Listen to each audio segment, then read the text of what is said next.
मे बृहस्पतिर्दधातु कर्मणः अर्धिं भवन्तो ब्रुवन्तो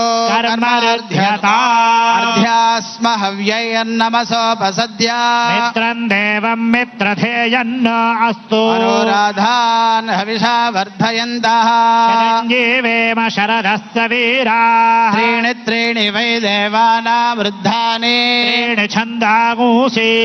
सवनानि त्रय इमे लोका अर्ध्यामेव तद्वीर्य एषु लोकेषु प्रतिष्ठति अर्धिं भवन्तो ब्रुवन्तो कर्म समृद्धिः मुखसमङ्गलशावुद्धरेत् स्वस्ति कर्मणः पुण्याः वाचन समृद्धिरस्तु वर्षतः सम्पूर्णमस्तु नानागोत्राभिवृद्धिरस्तु शान्तिः पुष्टिस्तुष्टिश्चास्तु शुभं शुभमस्तु पुनरपि गो ब्राह्मणेभ्यः शुभं भवतु सर्वसम्पदस्तु देवाः पवित्रेण आत्मानं पुनरे सदा तेन सहस्रधारेण पावमान्यः पुनन्तु मा प्राजापत्यं पवित्रो शतोऽध्यामको हिरण्मयो तेन ब्रह्मविदा वयं भूतं ब्रह्म पुनीमहे इन्द्रस्तु नीते सह मा पुनातो सोमस्वस्या वरुणस्तमेत्स्या यमो राजा प्रवृणाभिः पुनातु मा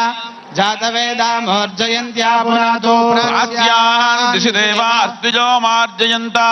दक्षिणायां दिशि मासाः पितरार्जयन्ता प्रतीच्यां दिशि गृहाः पशवो मार्जयन्ता उदेश्यां दिश्याम औषधयो वनस्पतयो मार्जयन्ता ऊर्ध्वायां दिशि यज्ञः संवत्सरो यज्ञपतिर्मार्जयन्ता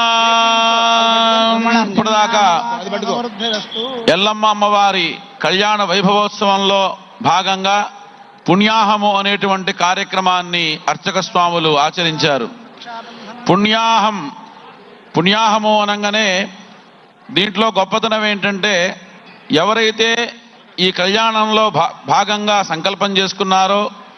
వారి యొక్క వంశం వృద్ధి జరగాలి, వారి యొక్క గోత్రాభివృద్ధిరస్తు, వారి యొక్క గోత్రాలన్నీ అభివృద్ధి జరగాలి, వరుషశత సంపూర్ణమస్తు, వారందరూ కూడాను వరుషశత సంపూర్ణం అంటే శతము అంటే 100 సంవత్సరాల పాటు వారందరూ కూడాను ఆయురారోగ్య భోగభాగ్యాలతో ఉండాలి. అలాగే ప్రత్యక్షంగా కానీ పరోక్షంగా కానీ ఈ యొక్క కళ్యాణ వైభవాన్ని తిలకిస్తున్నటువంటి సమస్త జీవులు, సమస్త భక్తులకి కూడా సమస్తమైనటువంటి సకల అభీష్టములు కూడా నెరవేరాలి అని ఆ పుణ్యాహంలో ఆ సకల దేవతాత్మక స్వరూపమైనటువంటి వరుణదేవుణ్ణి ప్రత్యేకంగా ప్రార్థన చేశారు. ఎందుకంటే అమ్మవారికి అయ్యవారికి చుట్టుపక్కల ఇంద్ర అగ్ని యమ నిరుతి వరుణ వాయు కుబేర ఈశానాది అష్ట దిక్పాలకులందరూ కూడాను ఉంటారు.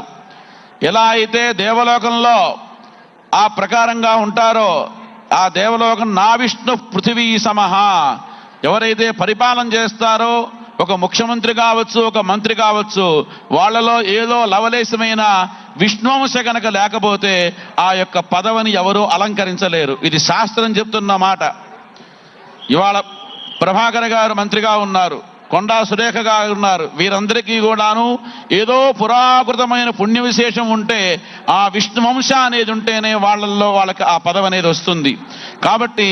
ఎలా అయితే దేవుడికి ఇంద్ర అగ్ని యమ నిరుతి వరుణ వాయు కుబేర ఈశాన దిక్పాలకులు ఉంటారో అదే ప్రకారంగా ఇక్కడ కూడా వాళ్ళకి కలెక్టర్ గారు, జాయింట్ కలెక్టర్ గారు, సిపి గారు, వారు వీరు ఉంటూ ఉంటారు. ఇదంతా దేవుడి దగ్గర నుంచి వచ్చినటువంటి పరంపర. ఈ ధర్మం అంతా, ఈ పరిపాలన అంతా భగవత్ పరంపరగా వస్తున్నటువంటి పరిపాలనగా మనం భావించాలి. అటువంటి ఆ విష్ణువంశతో ధర్మయుక్తంగా వీళ్ళు 4 కాలాల పాటు ప్రపంచాన్ని, దేశాన్ని, రాష్ట్రాన్ని, ప్రజల్ని పాలించేటువంటి శక్తిని,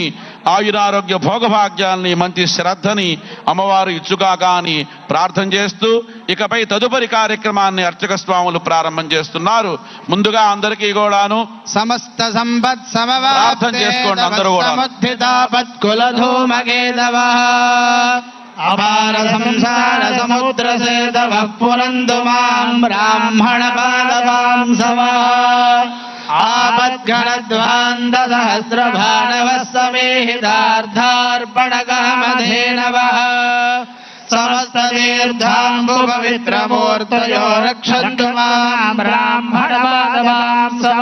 आधिव्याधिहरण्डॄणां मृत्युदारिद्र्यनाशनम् श्रीपुष्टिकीर्तिदम् वन्दे विप्रश्रीपादपङ्कजम् विप्रौघदर्शनात् सद्यः क्षीयन्ते पापराजयः वन्दनान् मङ्गलावाप्तिरर्चनादच्युतं पदम् श्रीरेणुकाम्बा समेत जमग्नमहर्षि दिव्य कल्याण महोत्सवम् समाचरितुं योग्यता सिद्धिरस्तुति भवन्तो ब्रुवन्तु योग्यता सिद्धिरस्तु अस्योत्सवस्य निष्पत्ते भवन्तु प्रार्थिता मया सुप्रसन्ना प्रकुर्वन्तु कल्याणं विधिपूर्वकम् ॐ महीद्यौः पृथिवीशन इमं यज्ञं मिमिक्षताम्